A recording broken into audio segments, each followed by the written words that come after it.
All right. On this week's episode of the Mental Edge Podcast, your hosts, Fernando Lopez Jr. and Jay Wakasey, interview the amazing Charles Duke Tanner. Well, all right, we're here. It's the Mental Edge Podcast, and we're here with a special guest today. My name is Jay Wakasey. I'm Fernando Lopez Jr. I'm Charles Duke Tanner. Oh, man.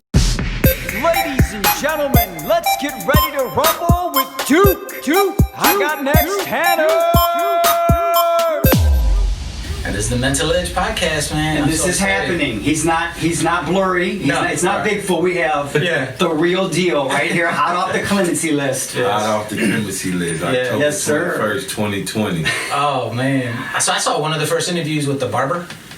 Right. Yes. I love that interview, man. Yeah. Yeah. I was like, that was a long interview, and I watched the whole. I just kept watching. I was so intrigued.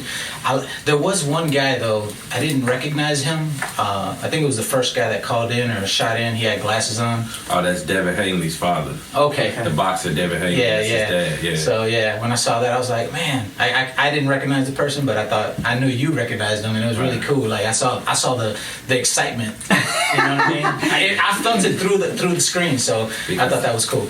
Yeah, you know, that kid's a good fighter, and by me being locked up, I really didn't get to see a lot of him. So for his dad to call in, you know, it meant a lot to me. Yeah. You know, So he was a younger. No, his son is a fighter. Right now. His son is one of the champions right now, one of the tops in lightweight. Nice. Yeah, nice. he's one of the lightweight champions that they're saying gonna be the undisputed. Can we do that again? Undisputed, you know what I mean? So, you know, it was big for him to call, you know? Yeah, that's exciting. That's like a nod from the industry. That's yours. You know what I mean? That's like them saying, "Hey, Duke, you're the real deal," and we just wanted to let you know that you're still in our hearts and our minds. What and I know that means a lot to you. Yeah, that's exciting. Man, I'm thankful, man. You know, I thank God for all of this, for, you know, even speaking to you guys right now. It's all a blessing, you know, because it wasn't not even 60 days ago, you know, I still had 10. You know, I ain't been home 60 days yet, so, you know, with all of this, you know, man, I just give all the praise and glory to God, because, you know, it's just letting everybody know everything was ordained and it was winding up, and I'm praying every day that I stay on that path and stay on the right steps. Yes, sir. Yeah. You know, that's why, you know, I reach right back to you guys, and Yes, you did. and we here today, we rocking out. Let's go. Yeah. I love it. I love it. I love how he's like, you know, he's like you and your manager, who's your brother. You know what I mean? You're like, when I mean brother, I mean in heart. And I just love the way you guys communicate. And there's just a meekness in your communication. There's no diva-nish, you know, which you could be, because your stories, you guys, this story, right? And you know it. I know. I'm pointing to this story, you guys. It's. I don't know if you can write it any better. Right. And you're still living it, and there's still so much left of it, but there's already a good nugget. And when Joe told me that he was coming, I'm like, the prom guy? He was like, yeah. I love that in itself, you know. I mean, that's your connection to him, and I'd love for you, because there's going to be a lot of people who might not know every detail of your life or miss that interview, Duke. But what is your connection to Troy? Well, we started out. You know, me and his younger sister, Queen, actually graduated together. Yeah. So we went to Air Force Man all 4 years together, literally almost had every class. And, you know, from there, you know, at school, all she would do was talk about Champ, you know. My brother Duke. That's well, we literally would be watching his fights in class, and, you know, Duke's a few years older than me, so I mean, I actually had a chance to, you know, as someone, I looked up to him just like I think everybody else in the city looked up to him. Right. And then, you know, to fast forward these years later, for, you know, him to reach out and, you know, be able to, you know, manage him, and not just manage him, but even be able to document his story. We wrote the whole script behind bars. We wrote the Clemency and everything. That we been wrote that in the script before it ever happened. Absolutely brilliant.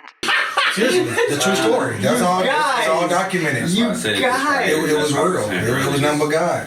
this is ordained, you know. Yeah. Amen, man. And it was laid down like that. So it's a blessing.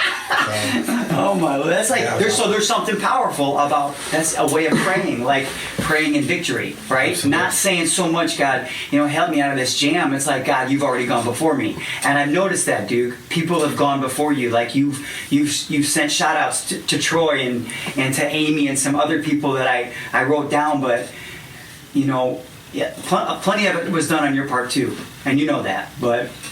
I love how you're acknowledging people, and I don't want to talk the whole time because you got so much to say. So, just anything you want to talk about that's on your heart, Duke. Are you having any trouble assimilating back to life that's a little less regimented? That cell phone, man. Listen, man, that cell phone killing me. Trying to learn how to work it. This technology, but nah, man.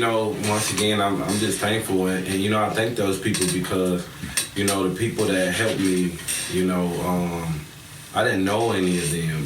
They was advocates, and a lot of times with the advocates nowadays, like you got one group don't want to work with the next group, and so on and so on. But together we came together as a collective, and I think that's what the world needs to see today. Amen. You even had like I was just telling the guys yesterday, you got President Trump, a Republican, let me go home, Right. and you had Eddie Milton, that's a Democrat, that picked me up. A modern political miracle. I like it. Nice. Amen. So The ties that binds. Right here. That's what's making America great. It's showing that we doing what's right. Right. Or That's it, man. we doing what's best. I would say, I take that back. Instead of right, about we doing what's best. That's right. So with that being said, those different advocates that was speaking for me, that was talking to this person and talking to that person, to where it got to where the president got my clemency. Yeah. It was hit on all different angles, and we didn't have a super athlete or a superstar or anything like that. God ordained it like this, and it went that way. So it's only right for me to show thanks to everybody. Man. And I try not to miss no ones, but I really try to get those people with the different advocate groups and foundations, because more people need to be contacting them, like as well as the men and women that's in prison, and the families that's out here. You guys need to contact those people. So that's why I talk about Weldon Angelos, Amy Pover, Brittany Bird, Alice Marie Johnson, all of these different people, the senator, Eddie Milton from out of the state of Indiana. Mm-hmm. You need to contact these people, because for the simple fact, if you got a male or female in prison and they don't know, then they need to be reaching to people to try to come out, because the system is broken. Right. But the only way we can make it better is we on the outside push and try to change some of these laws. Yeah.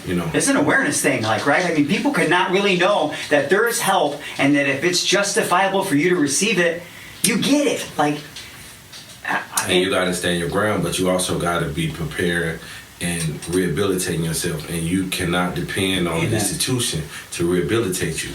Right. Yeah. You got to learn self-rehabilitation. That's a part of patience. That's the part of being humble. That's what make people survive in those situations that I've been in. Right. Some of the worst of the worst. Just think, my out date was November of 2030. After I'd already been down 16 years. Right. That's 10 more left over. After I was given 2 death sentences for my first arrest for a non-violent drug crime. So with that being said, your mental and everything have to be on another level. Oh yeah. Yes, sir. But we still need the people on the outside. Right. And that's why I'm here today, letting it be known, like, those brothers and sisters need y'all. It's not about the color of the skin, because it's many different races, it's many different people that have been over-sentenced and has been abused by this system, and they need help. Right. Yeah. Amen. Yeah. There's a couple things, like the discipline that he talked about is right up the alley of what a lot of the stuff that we tackle here on the Mental Edge. Mm-hmm. And I loved hearing that. I heard in one interview someone told me that a lot of boxers take a lot of abuse, but you were like, man, I kind of was like, I was kept. My body was kept young. Right. You know what I'm saying? I thought that was amazing. Yeah, because in boxing, as you wearing down, you're not training as hard no more, so you're going to the gym. Right. You jumping in there, you working out with guys. So now you're getting hit with shots that you normally wouldn't get hit with because you wouldn't be, you'll be in better shape. You're able to slip the punch or whatever it may be. Yeah. Now you're getting hit with those type of shots. It's dealing with your brain. Hit the record So button. with me, on the other hand, I haven't been get hit. No. So definitely I'm fighting again. So Yeah, that's great. The whole thing, everyone's like, oh, man, he said it. Yeah. And I know you said it, but it's... And September 4th, 2021, all praise and glory to God and everything go right with the pandemic and it slow down. Yeah. Gary, Indiana, you guys will see Duke Tanner fight again. And there you have it, ladies and gentlemen. Duke's got next. Guaranteed. That's awesome. I wouldn't be able to live with myself if I didn't box in the ring. Hey, yeah, I love your loyalty. Yeah, I'm fighting I do. again, hands I love down. it. Yeah, I love it. And the loyalty kind of carries from here to the people that he surrounds himself with. So that's really cool. Just so that maybe some of the audience members that don't know or people that listen don't know, like what area of Gary did you come from? I'm off 5th Avenue on the west side of town. And the high school? I went to Andran High School. Though. Okay. Actually, I went to Andran. A group of attorneys paid for my education for me to go to Andran, and I graduated in 1998. But I'm originally from Gary, Indiana, the Horseman area. Okay. Off 5th Avenue, and that's the city that birthed me. Yeah. You know, I love that city. You know. Is there a little town in that area or a little like area that that you're from? Yeah, we call it the low end. We from the bottom side. From the low end. From the bottom, I love it. downtown Gary, Indiana. You know, Right. 8th Avenue. That was my block. Okay. So with that being said, I was actually in the city yesterday doing some filming, and we went to the baseball field. We went to my favorite car wash I used to go to. We went to a couple of different spots, and we actually went to the home that I grew up in. And Wow. it was a touching situation Oh, because man. the city it looks so damaged right now. So many abandoned places and empty houses or whatnot. But that's a part of trying to break the mental down, and I believe that we gonna come together as a collective and build that city back up. Yeah. I'm working with the senator, and I'm gonna do everything I can to be a part of that. Yeah, a lot of times things have to be broken in order to grow. Gotta rebuild it. Yeah, you know what I'm saying? So, I didn't write this question down. I just want to know for personal reasons. Like, what kind of whip were you driving before you went away? We're car guys, so... They took a Corvette from me after the arrest. I just wanted to know. And my favorite car, I had a 745 BMW. Oh, that was like man. the best car. Big I had, boy. man. You couldn't tell That's a me big... nothing. Obviously, Man, you couldn't tell me. What's Big crazy about that is, I get this car when after I fight on TV, and I buy the car off the showroom floor. We leave. But the car cranked up, and it's gone. So this is like my first new car, big car like this. So when I cut the car off, I forgot I didn't know how to crank it back up. Yeah. So I'm stuck. I gotta get the manual out. It was just so embarrassing. And I'm in my neighborhood. We stuck trying to figure out how to crank the car up because we put the key in, push the key in. Yeah. We looking, I'm pressing the start button, not knowing all the time. I gotta put my feet on the brake, push the key in. Gotcha. Right. And then now when I come home, I'm in the car. I'm trying to. Where you put the key at? So it's like, that's the same thing with the phone. I left it. I just bought a new Nextel. The BlackBerry Nextel was the last one. Yeah. Now you got this stuff. Your face pop up. Oh my God! It's like you're in a time capsule, right? And let's face it, probably Duke never in history have had things ramped up so quickly like the way we live. The curve of change is through the roof. It's drastically different than 14 years ago. 16, my bad. 16 years ago. But that's a thing another thing that we need to look at, and it's something that I'm gonna be a part of helping because I'm experiencing it firsthand. You got a lot of people that don't have the support. You're gonna have some people that's coming home to not only nothing, but to nobody. Yeah. And they're putting those men and women in these halfway houses that may be gone 20 years, 30 years in a halfway house for 6 months.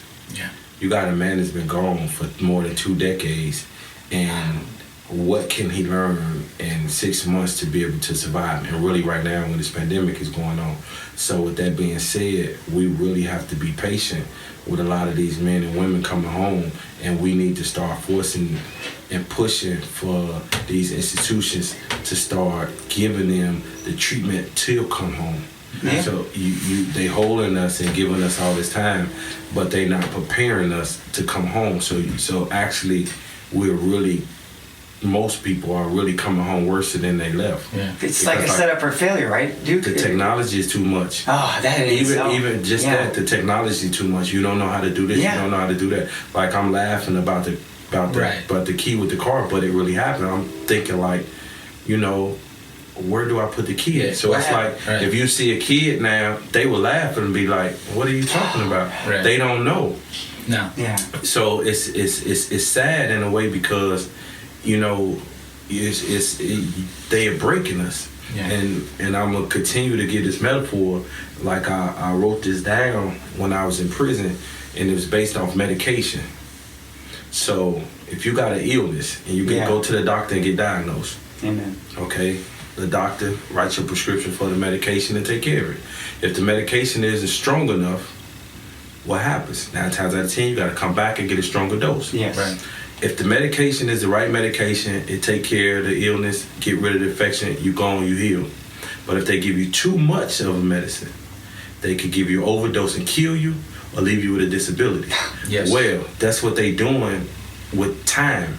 Yeah. That they giving out. Yeah. If you don't give the person enough time, he gonna come back, and you give him a stronger dose the next time. Yes.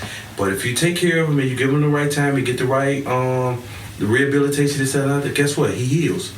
You never, he rehabilitate. He comes home. He show redemption. He okay. But if you give the man too much time, you're gonna either kill him in there or you'll make him a disability to where he's no good no more when he come out. Yeah. Right. Now, like I tell everybody before, now I was blessed to eat, or either I didn't swallow the medication that they gave me, or I got a strong tolerance because I refuse to let this situation break me down in no type of way, and I'm gonna push forward and do the things that we're doing now to let this be heard. But we need to stop these people and help these people that's getting disabilities and being killed in prison based on the amount of time that they give him. Yeah. A guy that should get 5 years, you give him 30 years. I mean, it doesn't make any sense. Yeah. I was 24 years old with a double life sentence. And you earlier, it's no mistake that earlier you called it a double death sentence. You said that, Duke, and it clicked with me when you said it because I've also heard you say that's death. You might as well be giving me death if you're going to stick me in this hole for life. Right. And I don't understand it. But what was going on during that climate, Duke, that it sounds like no leniency could be applied by the judicial system, even if it made sense? What were they trying to do? I mean, I believe it could have, because in the era that when I got sentenced during the time, so many different things was changing. But let's make it clear, I'm always man up and take responsibility for what I done. Awesome. Gotcha. I sold drugs. I damaged different communities with those drugs. So of course I broke the law. Part of breaking the law in the United States of America, you go to prison. But now you give a man a death sentence. My sentence was death. Yeah. It was a slow death, because to me, a person that's on death row, he know his day coming. Yeah. He gonna get put away. But with me, I was 24. If I'm in good health, when I come to prison, I was in great health. If I took care of myself in prison, okay, I could live to be 90 years old. So what? Yeah. I'm gonna do all those years in prison for a non-violent drug crime? No murder, no nothing. But at the time, they said it was a war on drugs. Okay, I respect that. Well, President Trump fixed it. And I believe, to my understanding, when him and his administration read my petition, I was told that a red flag blew up based on the time that I got at such a young age, and he fixed it. Yeah. Now, you got men and women that I know personally that's under 100-to-1 ratio for crack cocaine that don't exist no more, but they still in prison with a life sentence. Yeah. I know 2 or 3 guys with life sentences, meaning the only way you come home is if you die for marijuana. Marijuana is getting legal all over the world. Yeah. Why is these guys still in prison? Yeah. Why do the president have to waste his clemency That's grants a good point. for stuff that don't exist in the law no more? You're right. Yeah. It's not based on no race. It's not based on no gender. It's facts. It's like we acknowledge, okay, that was flawed system, but it doesn't go back and say, all right, these 45 people, that mistake we made, we have to look at them again. Yeah. It's on them and on their family and organizations and people that love them. And like you said, Duke, you're blessed. People loved you. Yeah. Let them go though. Yeah. And that's a part of what I want to let 'em do. go. You want to be a second chance. I'm so thankful for the relationship that I have with my son based on through all those years. I left when he was 2 years old. I come home, he's going into college. So basically this transition is the perfect timing. But at the end of the day, it took a lot of prayer. It took a lot of hard work. I used every tool the BOP had to have a relationship with him. Right. To have a relationship with my nephew that's here right now and many other younger kids, or not to where they can see like, yeah, he's there, but he's not just a voice on that phone. Right. He's not just a picture on the wall. Right. You know, it was my job to enrich their minds. And like I said before, now I'm here showing it. Yeah. You know what I mean? Yeah. I'm a living example of what's going on. Yep. And if we was in a situation, you can tell your kid, hey, look, you see Duke Tanner? He messed up. Don't be like him. He wasted his talent. But you can also tell that same kid, look, that guy dropped the ball. He messed up. He came in. He did his time. He came back. He rehabilitated. He showed true redemption. And that's as a guy that you should be like. I like He that. never gave up. I like that. That's a man. So that was with awesome. each way, Yeah.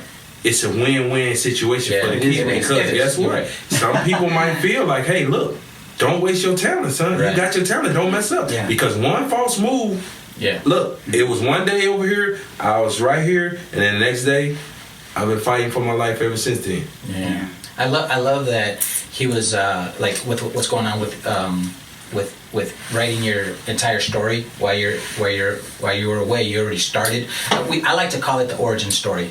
Okay. So the best Wolverine movie is the one where you find out how Wolverine became Wolverine, right? Okay. The best Spider-Man movie is how you find out Spider-Man became the origin story, and we're getting firsthand, right, your origin story. Yeah. So like a lot of my questions are kind of like that. All right, so that's the kind of stuff that I really wanted to know. You know, I asked where you grew up. How did you get into the boxing arena, and was that something that happened like when you were real young? I also don't know I don't know how many brothers and sisters you have. Right. So I'm gonna ask that real quick, and then I'm gonna try to guess where you fall in the pecking order. Well, together, when my mom is 6, Okay. I got 4 before, so it's 10 total. 10 total. All right. Yeah. Okay. You can. And then when did you get into boxing?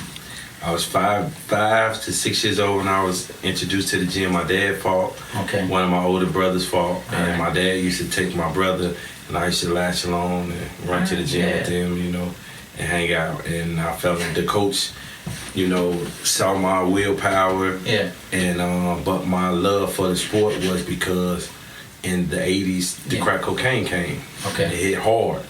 Yeah. It hit hard in the Gary area. And my father got addicted. Okay. My brother stopped boxing, and my dad stopped going to the gym, you know. But I'm thinking, I don't know what's really going on. Yeah.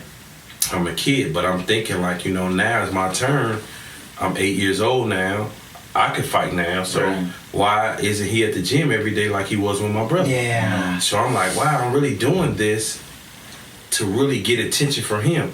So it made me want to fight harder. It made me want to make sure I'm doing everything right. I want to learn how to jump rope. I want to learn how to do the crosses. Yeah. I want to be able to beat the speed bag a certain way because I'm like, I'm be that my dad gonna come see me. Yeah. I love that. But all the time that I know now as an adult, he had a disease. Please listen carefully. That addiction was a disease. And it wasn't that he didn't love me. It wasn't that he didn't love the sport. But at the time, I'm an 8-year-old kid. Right. And I saw the change. But it made me go harder with my career. Yeah. And actually, that's why I turned pro, because I watched my dad quit cold turkey. I said, you stop, I turn pro, I'm going to be a world champion. I'm taking you guys out of this city and a lot more with y'all. And he said, I watched him stop cold turkey, and I turned pro right out of high school. Wow. Get up on your feet! Wow. And that was my motivation. Was that Gary Powell, or what did you? That was at the Gary Powell at that time, but I started off at the Westside Boxing Gym under the training of late Bill Murphy. Okay. He taught me the sweet science of boxing. Yeah. I went to the Powell program, and I had a lot of the fights, but like just say like every 2 years or so, because Murphy did everything out of his pocket. Okay. Wow. So he'd get a gym, and then I might not get as much fights, but I might get 8 months of just training with him without even fighting. And I was his last student. Oh, wow. Man, that's awesome. You were his last student. I was his last student. Yeah. What I heard there was the same discipline and that same like relentless mental strength that you used in the last 16 years of your life started, and Coach, what was his name? Bill Murphy. Yeah. Coach Bill Murphy recognized that early, because he actually told you, hey, I see something in this kid. Yeah. I know he's working really hard.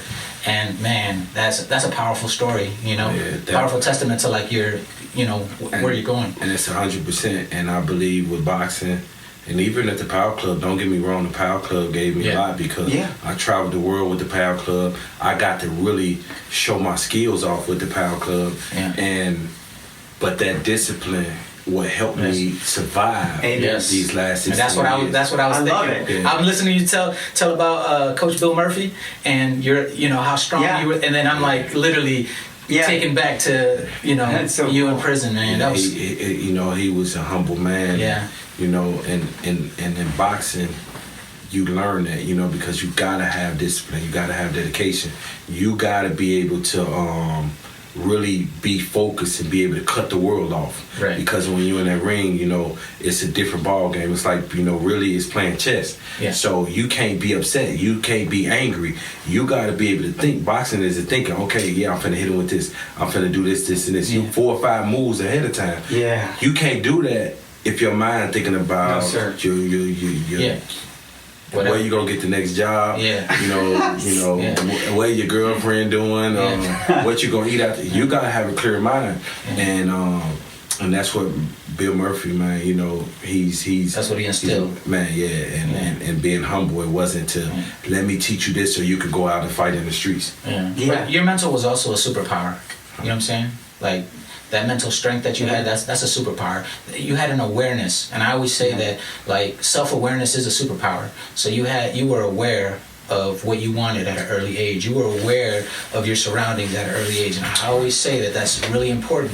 And a lot of our youth nowadays don't have that. Yeah. Unfortunately, but I'm one of those that I didn't become self-aware until like my late 30s. You know what I'm saying? Like, it took me a longer time, but I love to hear about people that find it early, and I admire that. So I just want to let you know that. See, but that's one thing we got to do with these youngsters. That's where we drop the ball at. Yeah. Because in real leadership, we are to breed leaders. Yeah. I didn't make him. You know what I mean? God made it, but it's our job. His father's job to develop him. Yes. To be the best man that he can be, and to be a leader. See, but a lot of these leaders now, they want the spotlight. Yeah. Church is now in session.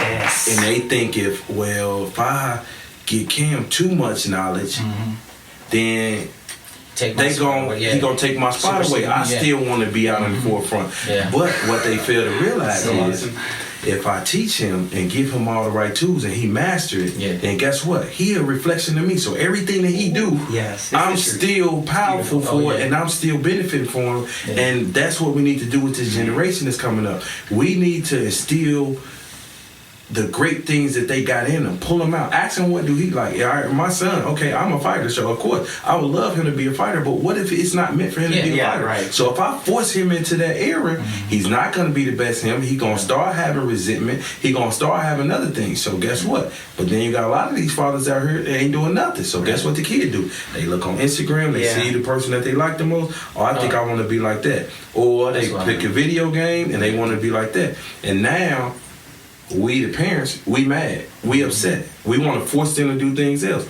Now they get rebellious. Yeah. That's why this world like it is today. But we gotta love them and be able to talk to them and make them and have them to be able to love us back and respect us. You know what I mean? And not just fear us. I love that. That's what the mental edge is. This is one of the reasons why this show was developed. I know. I listened to it. Yeah. I read about it. That's why I'm so excited, man. Like I don't understand though, Duke, how you are in touch with a problem that you weren't a part of for 16 years. Because of guys like him. Because you listen talk to the young kids, engagement. listen to them, you hear, and when I hear him talk, I feel his pain. I feel what he weak at. I feel what now I go back. What can I do from in this prison cell to make him understand something? Not just, hey, don't do nothing to break the law. Don't do nothing to say that. So I tell my son, and I told him that every action got a reaction. So in prison, I will let my son punish himself. Oh, you did that? Your mother told me, what's up? What happened? Yeah. So, I did this, I did that. Well, awesome. With that action, it's a reaction behind it. Yeah. What do you think you deserve? So, but when you teach them so young to make a decision, now when they get in the act to have to really make a decision when you ain't holding their hand, they prepared. That's what leadership is. You sparked critical thinking in that young man's life at a young age. You know what I'm saying? That's critical thinking. That's critical thinking. That was awesome. Yeah. Like, when you go to a store, sometimes you're like, the kid would be like, oh, can I have this toy? And you're like, no, I can't afford it. There's no critical thinking because that kid now, there's no way to fix, I can't afford it. But if you were to say, hey, what can we do to possibly get this toy in your hands? Maybe not today, but all of a sudden that kid is like, and that's what you were doing. That's what you were doing with your kids. Oh man, that's beautiful. I love that. That's what it's about. Yeah, that's was great. what we need to do now. We need to start getting these kids now, and these, when the George Floyd situation happened, I was watching the news. Let her rest in peace. I pray for his family and everything, and everybody that lost to death and with this COVID situation. But I was listening to Dr. Martin Luther King, great-granddaughter or granddaughter or whatever, but she's about 12 years old, this little girl, which I would want to shake her hand and hug her one day. She said that right now we got a movement that's so powerful, all other races, which is everything in a peaceful manner. If we stay collective, her generation will see her grandfather's dream. So for her to say that, now we are here today, we're talking, we're putting our minds together. Right. Our job as a man and as a father is to enrich your children's mind. Yes. So it's our job to teach them and uplift them. Yeah. So we give them the game, we teach it to them, and we just pray that they use it. Yeah. All right. But when we don't do it, we get chaos. Yeah. But it's a lot of kids that don't have fathers because we're in them warehouses or whatever it be. But that's when you be the guy on the block to help that kid. Oh, yeah. You be the guy. I be the guy. Yeah. And now when we do that, that little girl was 12 years old, her generation will see the dream that Dr. Martin Luther King left. That's what we need to do right now. Yeah. Quit worrying about who did this, who did that.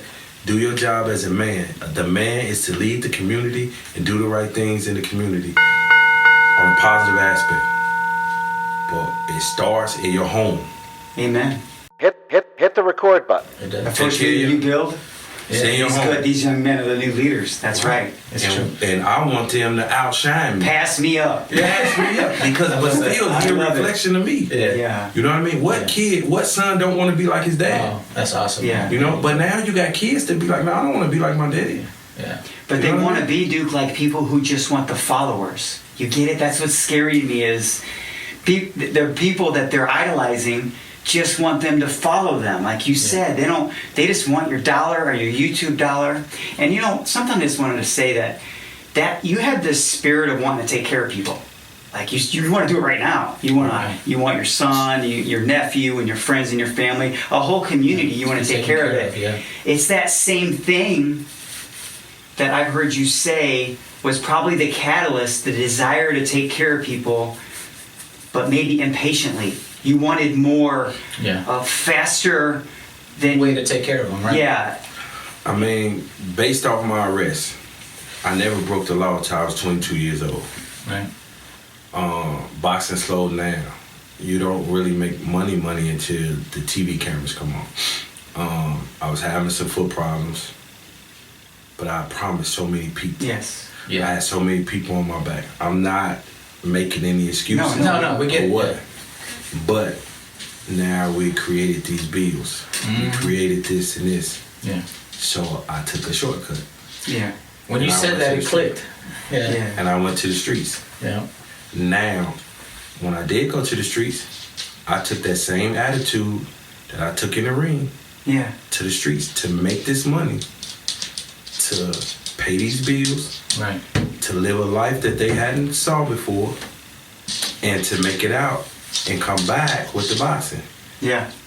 But before I got to finish, the FBI came. Yeah. My supplier set me up, which is it's okay. You know, it is what it is. But he set me up, and I went to prison. But it's just like you said, and that's what we got to teach these kids now. When I talk to my nephew or to my son or anybody, my main thing to them is patience. It's not just a virtue. That's so good. It's not just a virtue. It's also a strategy.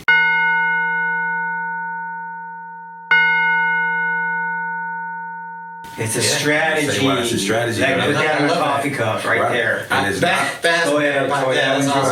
it's not just what it do for you, it's about what it do through you.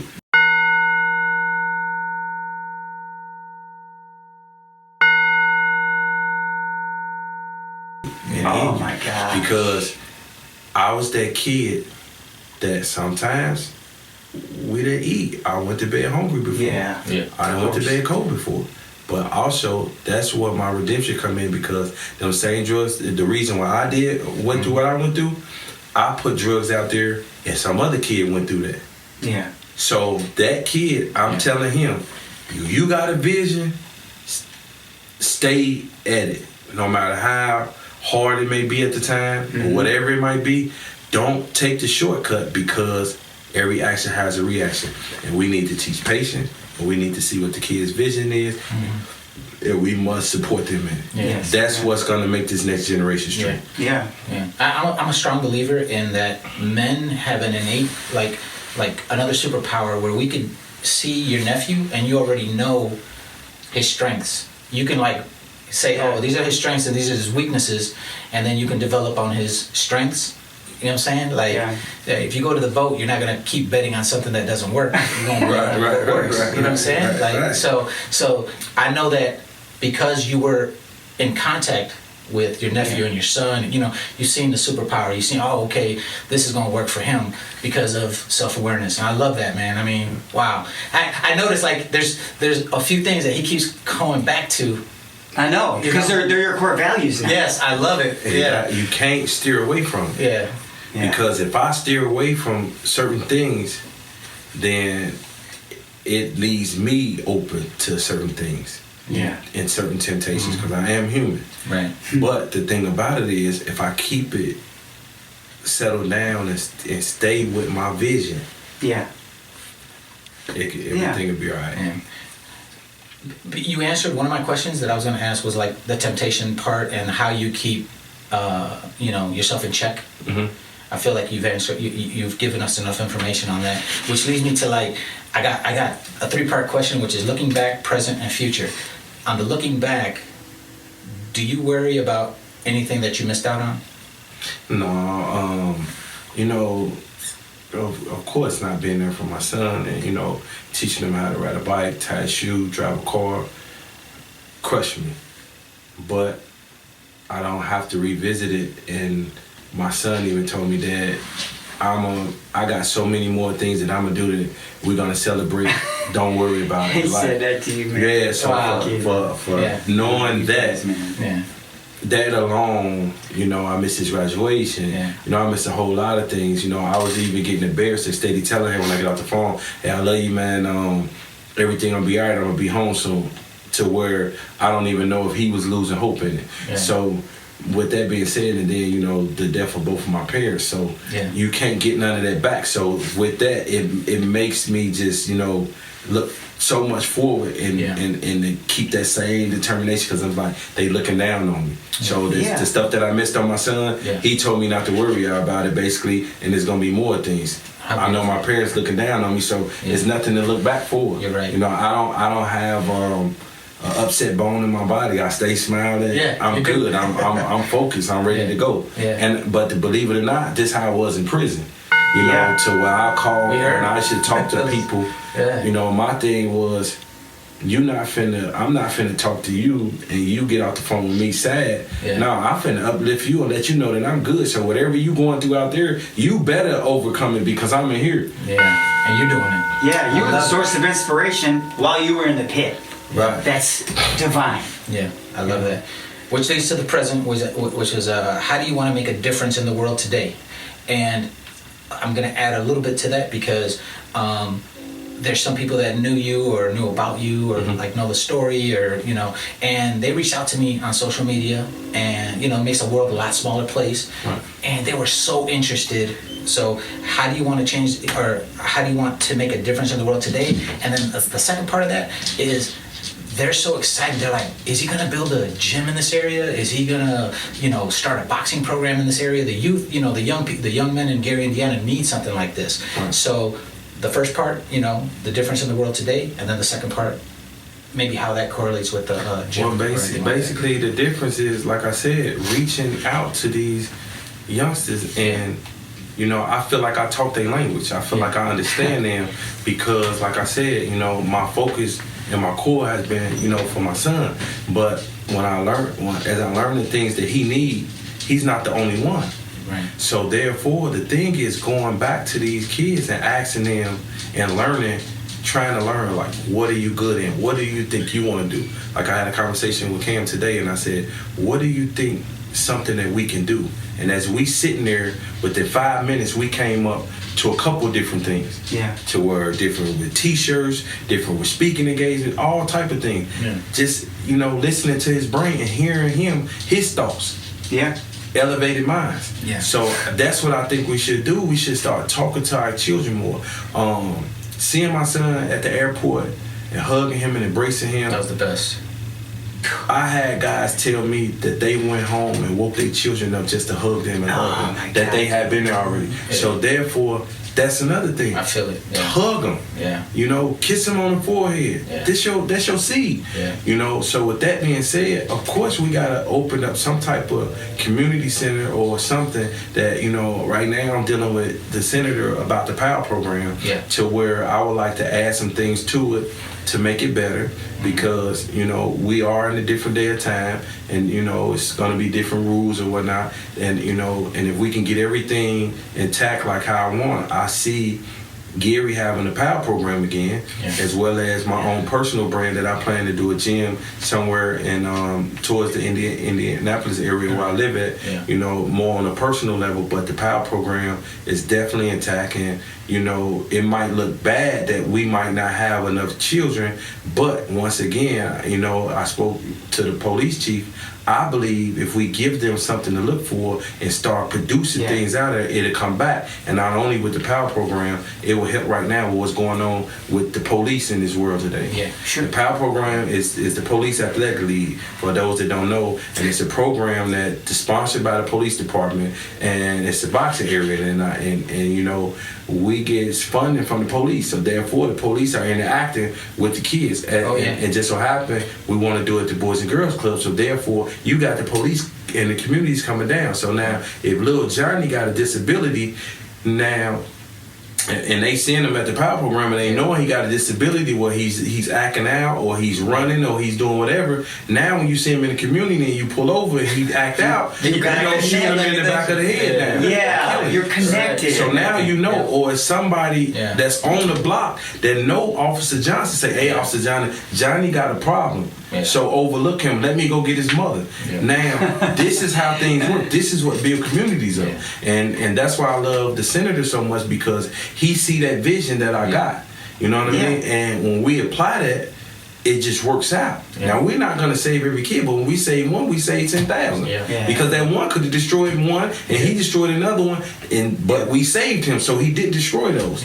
So long as we got that vision, it will work out. Everyone's not gonna be a boxer, but guess what? I learned. You said just a few minutes ago, the discipline saved me to go through what I went through there. What if they just trained and worked for a couple years and learned that discipline? And become a doctor, to become a scientist, become anything. And that's why I stand on that. So you will be seeing that. We just we putting our heads together and we trying to make it happen. I love that, man. Yeah. And Senator Milton, like early beginnings, if I'm not mistaken, was mentorship. Like that was the things that's his key. That's his thing. You know what I'm saying? So like both of you together, it makes sense. It's a beautiful thing. Right. The embrace. Let's just call it the embrace. First of all, I've been dying to say this, that you went in on something that was trumped up, but you sure got trumped out. Right? I like that. Trumped in, but trumped out. Yeah. But I just wanted to tell you something. You touched on it already because you're just so in tune. But so the very first thing, 6 million views. Okay, is you walking through the airport. Okay. So let me tell you how this rolls for a dad, and you know this. Okay, like. I got this big lug of a kid in the other room. I want you to meet him before we go get something to eat. But every morning I wake him up. It's take him to a babysitter. And he does this thing. And he gets out of bed, and he's already a little bigger than me. And he gives me this kind of stupid long man hug. And tells me, I love you. And I kiss him on his neck. So I realized that was special, Duke. But I didn't realize how special it was until I saw you have that moment in the airport. Right. And it's this longer hug than most men would think it should be, but it wasn't even nearly long enough for you. I know. It's crazy how watching that, I broke down on my desk at work a little bit, and I realized that I was taking that for granted a little bit, you know? And it's a moving moment. Anyone who hasn't seen it, please look at it. Just type in Duke's name, and it's probably going to be the first thing on your news feed. There's something about two men hugging, man. Especially one that looks like a carbon copy of you. It's like that's the first thing I noticed. Pow, and he just jumped out the side of it. He was the little me. He's the mini me. But we embrace every day, and I kiss him on his forehead every day, every time I see him. And I'm going to do that for the rest of his life. Amen. That's awesome. A bond that we got, and it's unbreakable. And that right there, that moment, I saw my son since I've been incarcerated, but to see him outside the prison walls and really being able to hug him and tell him like I'm here, and it's a moment that you can't even explain the feeling, because it's something that you're not set up to be away from your child that long, and to be in the physical is real important. And that embrace, it was so real, and I'm just thankful that the world got to see it, and it was possible because of what the president done for me, and then it couldn't have went no other way, and even I'm thankful for social media now, because it just so happened, because that's what everybody do. That moment was caught. It wasn't like, okay, you finna get out, go hug your dad, this, that, and other. No, that moment was caught. If you see, if they show early part of the video, we actually looking for each other in the airport, to where we run to each other and embrace. So with that being said, to even my words of thanking everyone, that was all, what I call shooting off the hip. You know what I mean? And it was natural, and it was coming from the heart. Because if anybody was to see that video, if they didn't see the love and passion, then I don't think they're they don't have a pulse. And I love it. You guys were in charge of that moment. There was no one going to come to you, Duke, and say, "Hey, Duke, time's up." Right. That's the main. That's the thing. I wouldn't want to either way. Yeah, right. But I've been in situations in prison to where your family can't sit on the side with you. I have to sit right there, and all you guys have to be over there. If I got a little kid. I was in a situation to where I actually left visit before, to where a younger guy was in. He had just fresh got in. He had like a 3 or 4 year old, so he had been gone maybe about 7-8 months in the county jail, but he was in prison. the little baby steady coming around trying to hug him, and you got the officer saying, she got to sit on the other side. And the little girl said, Daddy, why you don't want to hug me? You don't hold me. You don't love me no more? Right. Oh. Now, why would you force this kid to sit on the opposite side? But that's just what they do to try to stop you to have visits, to try to stop whatever passion you have, and it shouldn't be tolerated. But it's these things that the outside don't know. Yeah. You know what I mean? To where they playing with your mail, to where, like, the last prison that I left, you get pictures, but they copy your pictures and put them on paper, and sometimes they might be in black and white. Sometimes so you don't even get the real picture. You don't get the real pictures no more. You know what I mean? And they just do these things to make people not contact you, or you lose contact. And once you lose that from that outside world, it destroys some men. I've been around men that was head of their household to never go to mail call.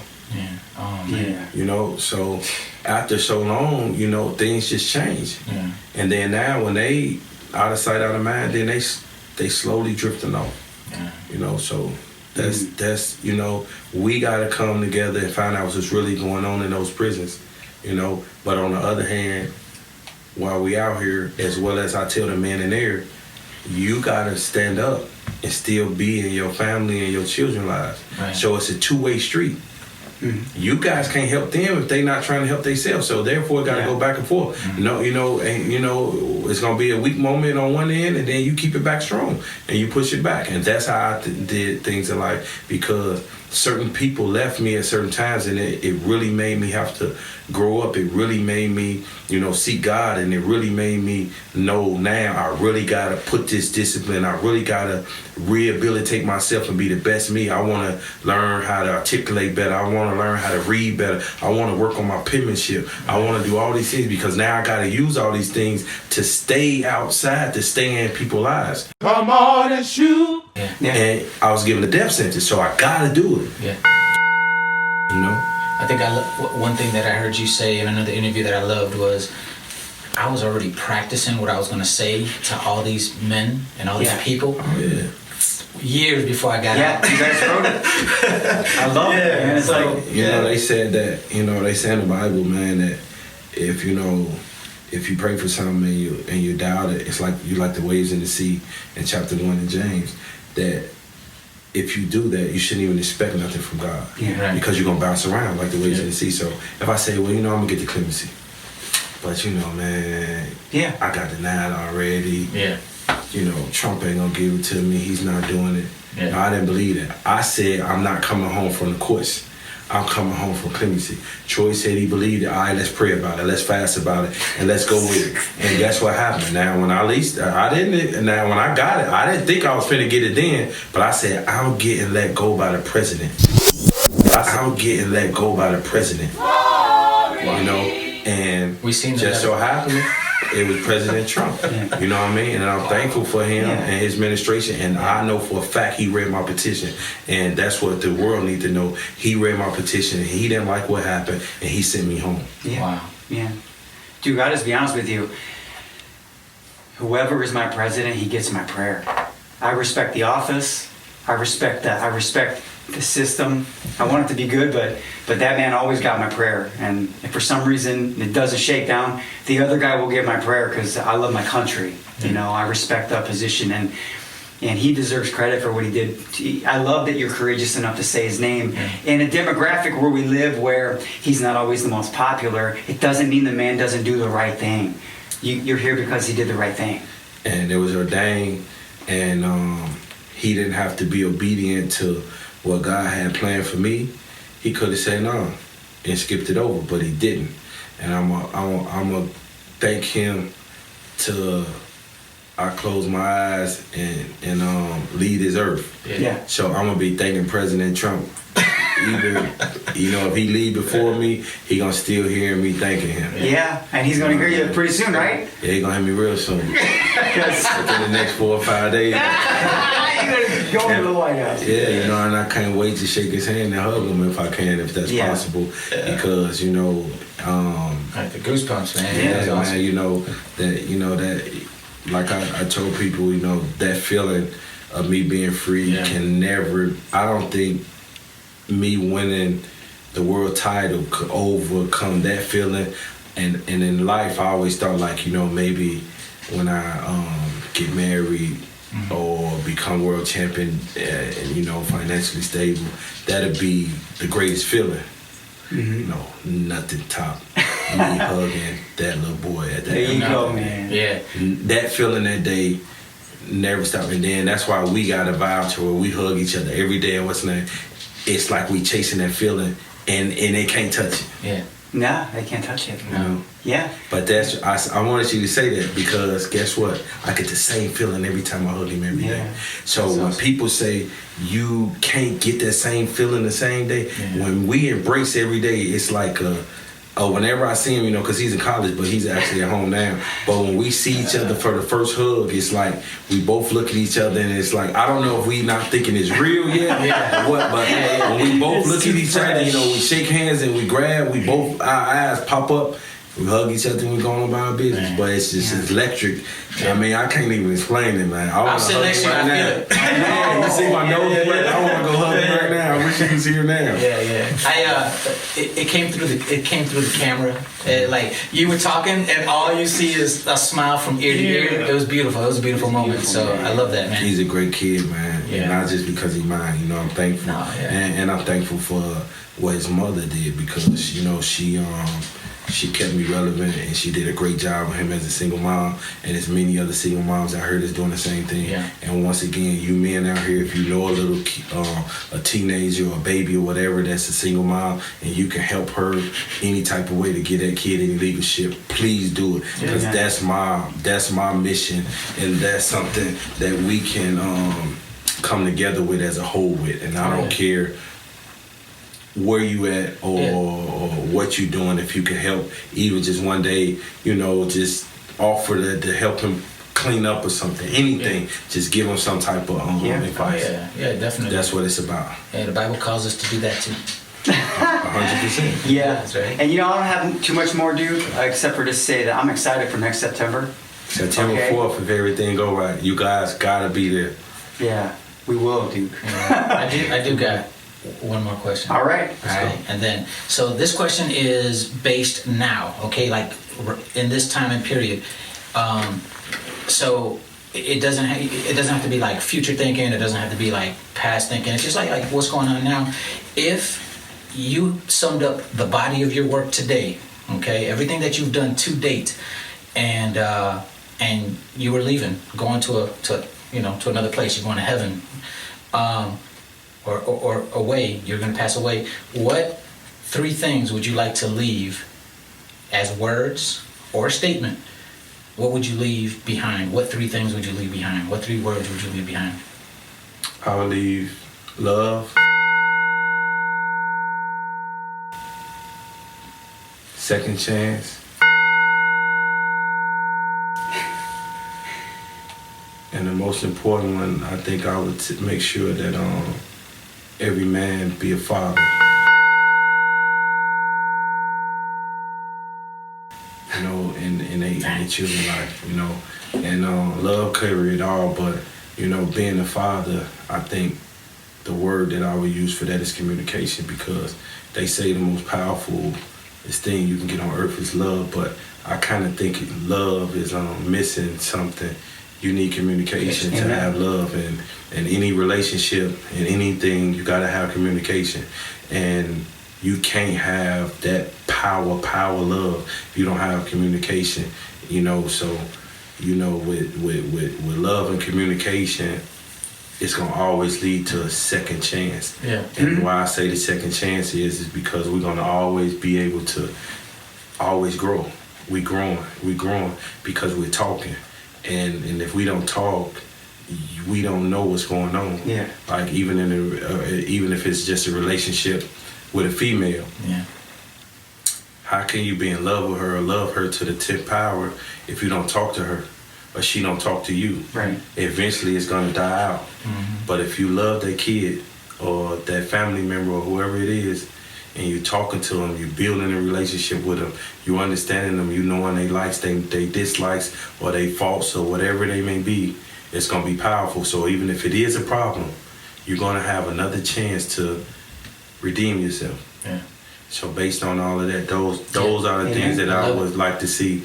And whoever know me, a lot of people, I felt that I let down because when I did break the law, I had the city, my family, and even people I didn't know believing in me. Right. But I got a chance to redeem myself. Yeah. I had some people, just as in Gary, they stopped and they telling me like, you know, they older people in their 60s, like, we still believe in you.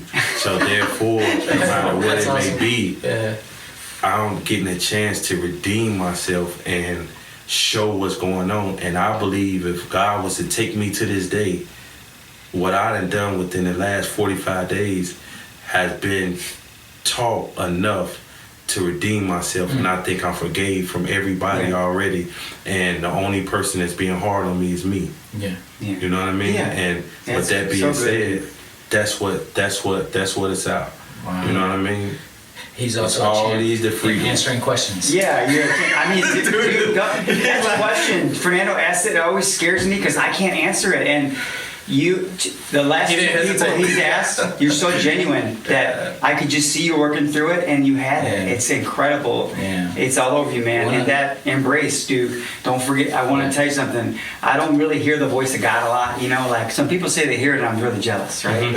I get kind of like just thoughts, and what I thought was that like he's embracing you right now, and I mean our Father. Okay, like this is His embrace, and that's why another thing why when you do it with your son, you're just passing it along. Yeah. It's symbolic. Yeah. The question about building possibly bringing a boxing program to Indiana came from a gentleman that owns Premier MMA Boxing. Okay. And with Team Cologne, by Team Cologne, Steve Cologne is the guy that asked the question, and he said that anytime you're up here, you have a place to work out at his gym in Crown Point. Okay. State of the art gym, bro.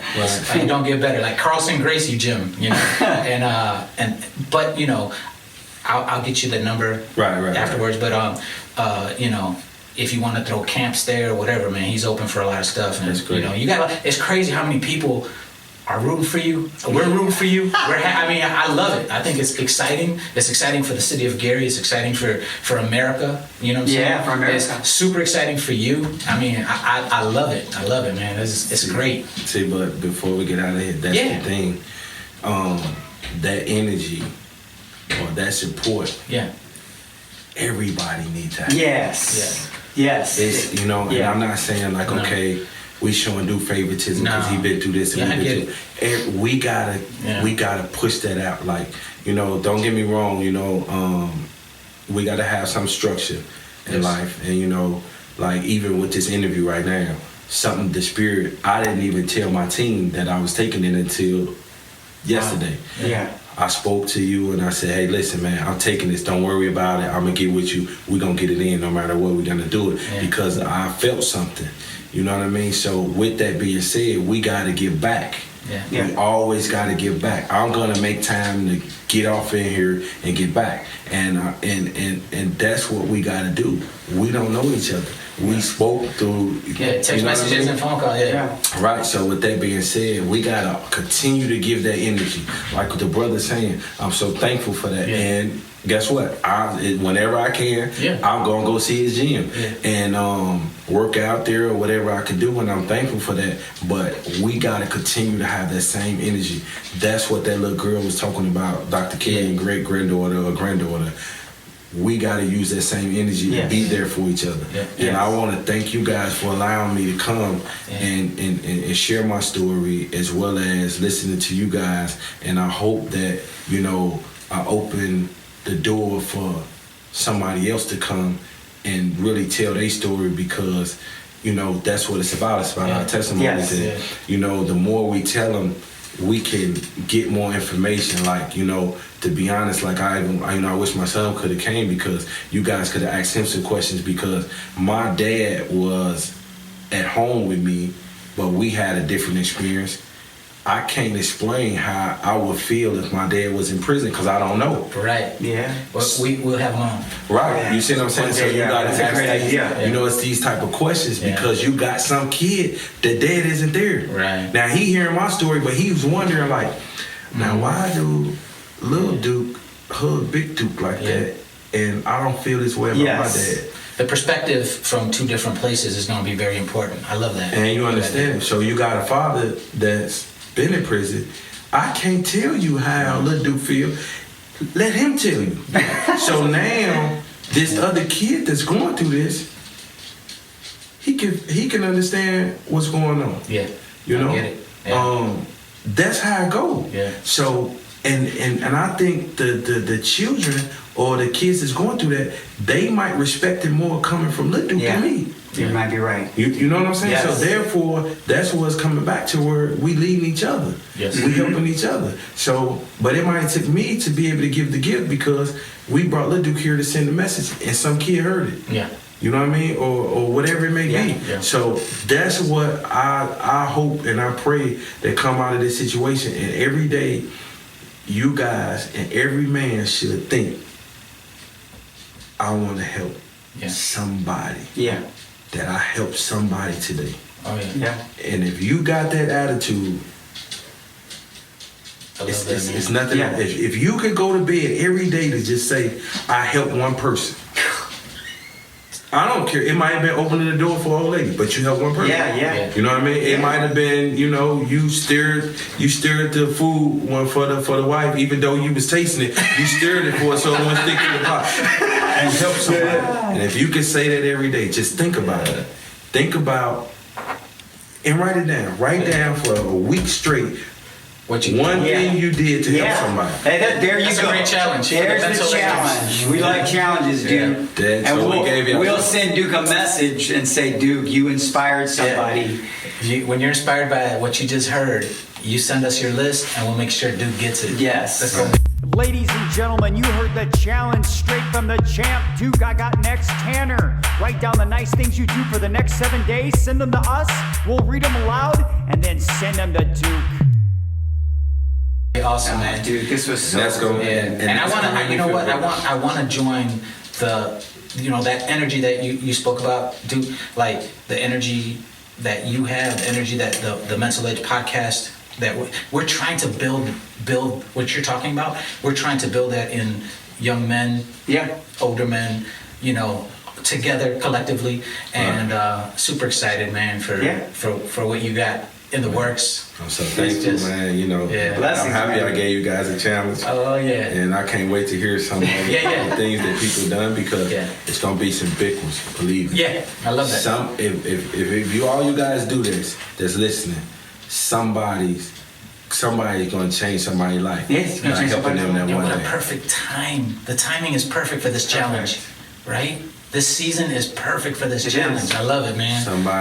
Somebody gonna help somebody saving their life. Yeah. Somebody, trust me on this. That's the knockout. It's gonna save somebody, and that just came to my spirit to say it, and I'm happy I said it. So believe me, that's gonna change somebody's life. Obedience is better than sacrifice from the last show. That's right. Somebody said that. He was obedient. You were obedient. And you said it, and like you said, someone's life's gonna change because of that. I love that. Just from somebody doing a good deed. Yeah. You know what I mean? And once again, man, I thank all you guys, man. Yeah. I give my Lord Savior Jesus Christ all the praise and glory. That's awesome. I'm thanking President Trump once again for what he done October 21st, 2020. He reunited back with my family. Yes. September 4th. 2021, Duke I Got Next Tanner will enter the ring with his 19-0 record to be 20-0. And the only thing I ask you guys is, please don't blink or go to the bathroom because it might be a quick night. I want you to put this on just for the camera. I want one punch, one fake punch, please. So right here. Be 19-0. I don't know if it's gonna be this one or maybe this one, but all the time it might be this one. Just please don't blink or go. Hey, put one right here if you don't mind, just real quick. Or boom, maybe that one. Take the picture with it. Take the picture with it. Hold on. Yeah, That's so good. Hey, ready for 1, 2, 3? Got it. Because I've been training for 2 days because this is my only Thank you, Duke. My name is Jay Casey. I'm Fernando Lopez Jr. I'm Charles Duke Tanner. This has been the Mental Edge Podcast, and We out. Peace. Well, alright, that'll just about wrap it up. Thank you for listening to this episode of the Mental Edge Podcast. Your host, Fernando Lopez Jr. Oh, he's so handsome. And his trusty sidekick, Jay Casey. Hey, that's me. Seriously appreciate you spending time with us tonight. Remember, if you like this content, the most flattering thing you can do is like and share.